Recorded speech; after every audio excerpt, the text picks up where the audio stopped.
Hello and welcome. This is video number 3 in a 5-part series about nationalism. And in this video, we're going to continue talking about Prussian nationalism and the role it played in the unification of Germany.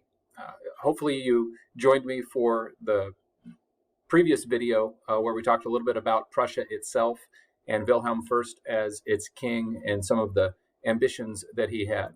In this video, we're going to pick up with one of the choices that he made to work within the Prussian government, a guy named Otto von Bismarck in the role of prime minister, and how he worked to unify the German states under Prussia's leadership. So here we go. All right, Otto von Bismarck. Otto von Bismarck was Wilhelm I's prime minister.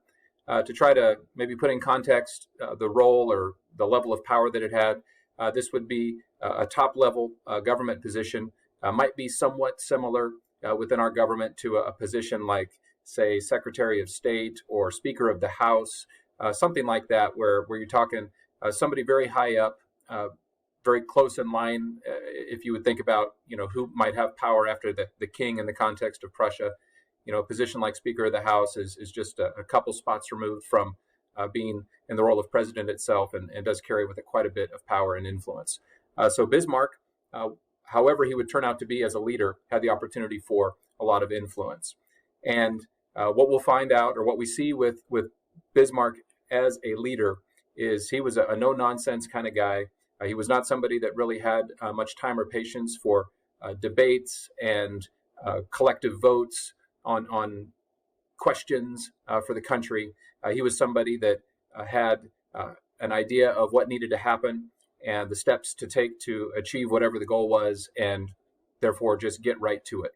So he ruled with something that's referred to as realpolitik. And when it says there the politics of reality, basically what that means is he didn't care how people felt about something. If something needed to happen, it needed to happen. And he had bold ideas for Prussia, and he was willing to take actions that the Prussian parliament may or may not have agreed with. Now, depending on how things would turn out, that could be a very damaging thing to do, to go against the wishes of the Prussian parliament. However, if things would work out, that was the kind of thing that could generate a lot of support and cohesiveness with the people throughout Prussia. It would be the opportunity for feelings of nationalism to flow. Only time would tell. As I said, he felt like he didn't need Parliament's permission to do anything. And what we'll end up seeing as we talk about the steps that he took to bring about a unified Germany is not only was he able to help Prussia to expand, but he also did a great job of having Prussia look good doing it. And I'll speak to that more as we talk about the things that he did. All right, so first of all, just within the German states themselves, we've talked about how Prussia was one of the dominant ones. Another strong German state at this time was Austria. And one of the things Bismarck knew is that if Prussia was going to exercise more power and more influence over the German states, and also if he wanted to drum up more cohesiveness within the Prussian people themselves, finding a way to push Austria to the side would be very helpful. One of the things about Bismarck is he was wise in knowing that if Prussia, even though it had the strength to maybe just go after countries and beat them up and take them out of power, that the European community and the global community probably wouldn't look very well on that. And so that's where he does a good job of achieving some of his goals while looking good at the same time. So ultimately what he wanted was Austria out of power. But rather than take the fight to Austria, he actually sought them out as a partner. Prussia, partnering with Austria, went after some territories that were in the border regions of the two countries. So they headed north up to where Denmark is at, and were able to conquer some territories. They were called Schleswig and Holstein. And once they had those territories, people felt good about that, especially the Prussian people felt good about that. And then when it came to governing over those territories, Prussia governed Schleswig, Austria governed Holstein. And in order to create conflict and tension between the two, Bismarck kind of put together some little incidents and little tensions and little annoyances over the way the management of those two territories went, to the point that Austria got fed up and ended up declaring war on Prussia. So Austria appears to be the aggressor in this kind of a scenario. Prussia is simply in the position of being the defender. And just like that, Bismarck was able to get what he wanted. He wanted a war with Austria, but he wanted to look good, and that's how it worked. Now, because they were ready, because Prussia was ready for the fight, and because they had a strong military, this ends up being called the 7 Weeks' War, because it didn't take very long for Prussia to shut Austria down. And the real good that came from this, from Prussia's perspective, is, at least internally, it definitely helped get people within Prussia revved up and excited about what was going on. So people were on the same page. Nationalistic feelings definitely present and growing. Because of Prussia's success, it weakened Austria as a potential threat, and also led a lot of the other German states to see that there was strength in Prussia, and there was a willingness for those states to join up with Prussia in what would become the North German Confederation. Now, this wasn't quite German unification yet. All right, sorry for a little blip there. Emergency phone call that I had to answer. But back to the North German Confederation. With a lot of these other German states seeing the power and the strength in Prussia, they were happy to join up, and this was a big part of moving towards unification. Wasn't there yet. There were still a number of southern German states that were predominantly Catholic states that were a little leery of aligning themselves with a Protestant Prussia. So one of the things Bismarck knew is it was going to take some kind of threat common to all of the German states to really bring everybody together. And so what Bismarck recognized is the best bet, the best opportunity for something like that was to have war with France.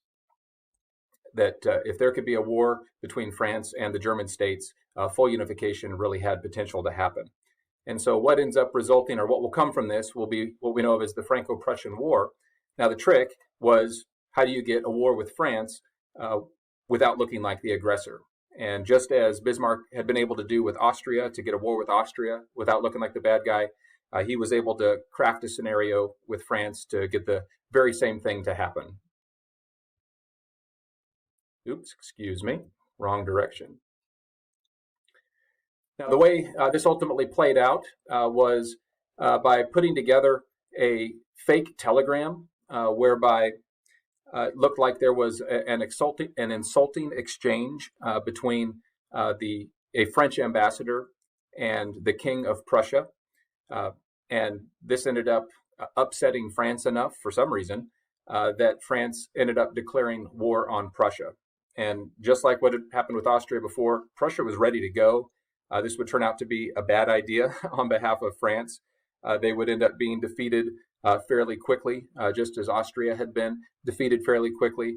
But not only did this end up rallying the southern states to the side of a Prussia-led Germany, but it got everybody on board. And so by 1871, Wilhelm I ends up being crowned Kaiser, or Emperor of Germany.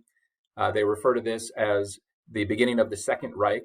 The First Reich or empire was considered the Holy Roman Emperor, or empire that had been around before. This German unification was now referred to as the Second Reich, and that provides a little bit of a prelude to what we hear when we get to the World War II years with Nazi Germany and a reference to the Third Reich. That's where the number 3 would ultimately come from, that was going to be yet another third German empire. But one thing to note here, Germany as we know it has only been around a relatively short amount of time, even though it's in Europe, where Europe has been well established for many hundreds of years. The country of Germany is actually quite new. 1871 is when that officially formed. And hopefully one of the things you can see there is that one of the drivers for it was nationalism, that through early conquest in Prussia, the Prussian people got on board, and that conquest really was a rallying point for people. War is not the only thing that can rally people together, but it certainly is one that can.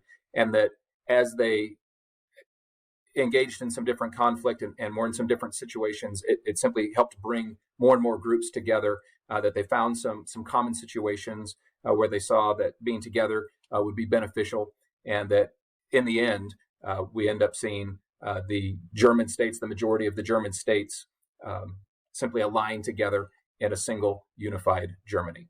Hopefully this was helpful as an illustration of nationalism in the role of shaping a country. Thanks for watching.